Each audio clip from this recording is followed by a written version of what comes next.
افسوسناک خبر وہی ہوا جس کا ڈر تھا۔ وقف ترمیمی بل تمام تر خدشات کے باوجود حکومتی منشا کے مطابق منظور ہو گیا۔ انا للہ و انا الیہ راجعون۔ جے پی سی میں شامل اپوزیشن کے اراکین کی تمام تجاویز مسترد ہو گئی، جبکہ حکومت میں شامل ارکان کی 14 ترامیم کو منظوری مل گئی۔ اب وقف بورڈ میں 2 غیر مسلم ممبران بھی شامل ہوں گے۔ ناظرین، میں آپ کو بتاتا چلوں، نئی دہلی وقف ترمیمی بل 8 اگست کو لوک سبھا میں پیش کیا گیا تھا۔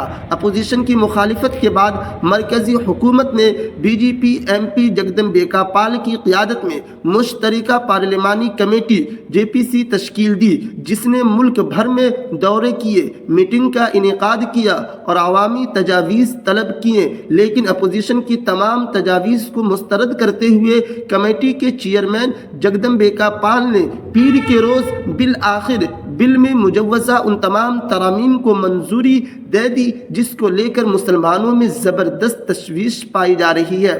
اسی طریقے سے ناظرین، میں آپ کو بتاتا چلوں، اس تعلق سے جگدمبیکا پال کا کہنا یہ ہے کہ حتمی میٹنگ میں تمام 44 ترامیم پر تبادلہ خیال کیا گیا، جبکہ دوسری طرف یہ بھی حقیقت ہے کہ اس میں صرف ان 14 ترامیم کو منظور کیا گیا جو این ڈی اے یعنی حکومت میں شامل اراکین کی طرف سے پیش ہوئی تھی، اور اپوزیشن کی طرف سے پیش کردہ تمام تجاویز کو ووٹنگ کے ذریعے مسترد کر دیا گیا۔ لہٰذا اپوزیشن کے ارکان نے کمیٹی کی کارروائی پر شدید اعتراض کیا ہے اور اسے ایک غیر جمہوری قرار دیا ہے۔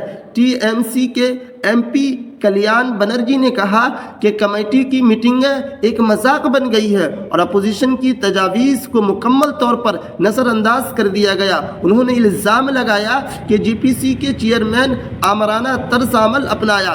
24 جنوری کو دہلی میں ہونے والی میٹنگ میں اپوزیشن ارکان نے ہنگامہ کیا اور کہا کہ انہیں مجوزہ ترامیم کے مطالعے کے لیے مناسب وقت نہیں دیا گیا۔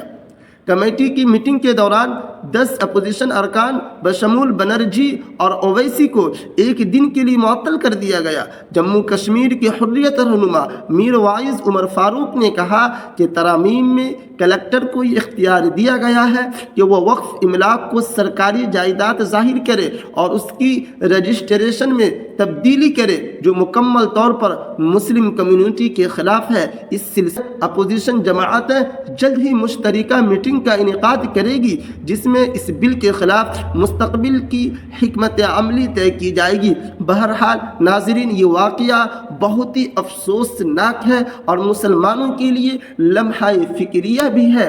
اب ہمیں پتہ نہیں کہ حکومت کی کیا سازش ہے، حکومت کیا چاہ رہی ہے۔ جیسا کہ آپ تمامی لوگوں کو اتراکھنڈ کے اندر یو سی سی کو بھی لاگو کر دیا گیا، وقف بل کو بھی پاس کر دیا گیا، اور وقف بل کا مطلب یہ ہوا کہ ایسے کئی قوانین اس کے اندر بنائے گئے ہیں۔ پہلے نمبر پہ تو اس قانون کے اندر یہ بتایا جا رہا ہے کہ جو ضلع کلکٹر ہوتے ہیں، ڈی ایم ہوتے ہیں، ان کو یہ اختیار دیا جائے گا کہ جو وقف بورڈ کی زمین ہے اس زمین کو سرکاری زمین وہ بنا دیں۔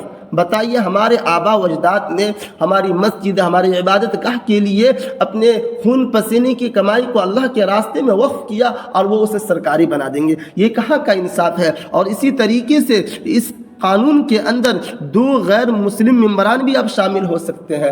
اب ہمارا ہندوستان ایک جمہوری ملک ہونے کے بعد پتہ نہیں کس راستے پہ جا رہا ہے، مسلمانوں کے ساتھ کیا کھلواڑ کیا جا رہا ہے۔ اللہ ہی بہتر جانے کہ ان لوگوں نے مسلمانوں کو شاید اس ہندوستان سے، جسے ہم نے پسند کیا تھا، جبکہ ہمیں اختیار دیا گیا تھا یا تو ہم اس ہندوستان میں رہے یا جو اسلام کے نام پہ ملک بنایا گیا تھا وہاں ہم چلے جائے، لیکن ہمارے مسلمانوں نے، ہمارے آبا و اجداد نے اس ملک کو، اس مٹی کو پسند کیا اور یہاں رہنا پسند کیا۔ لیکن اپوزیشن کہ پارٹی جو ہے ان کے خلاف غلط بیان دیا جا رہا ہے اور حکومت کی سازش بہت ہی خطرناک لگ رہی ہے۔ اس لیے تمام مسلمانوں سے ادباً یہ درخواست ہے کہ جب بھی ہمارے لیڈر، ہمارے قائد، ہمارے رہنما، ہمارے بڑے ہم عوام کو آواز دے تو ہم لوگوں کا یہ حق بنتا ہے کہ ہم ان کے کندھے سے کندھا ملا کر چلے اور ان کا ساتھ دے، اور ان کی آواز پر جب بھی وہ ہمیں آواز دے تو لبے ایک کہہ کر حاضر ہو جائے۔ اگر آپ لوگوں کو ہماری یہ جانکاری پسند آئی ہو تو اگر آپ ہمارے چینل پر نئے ہیں تو آپ ہمارے چینل کو سبسکرائب کر سکتے ہیں۔ ملتے ہیں اگلے ویڈیو میں، جب تک کے لیے آپ ہمیں اجازت دیجیے۔ آپ کا بھائی عبید اللہ قاسمی۔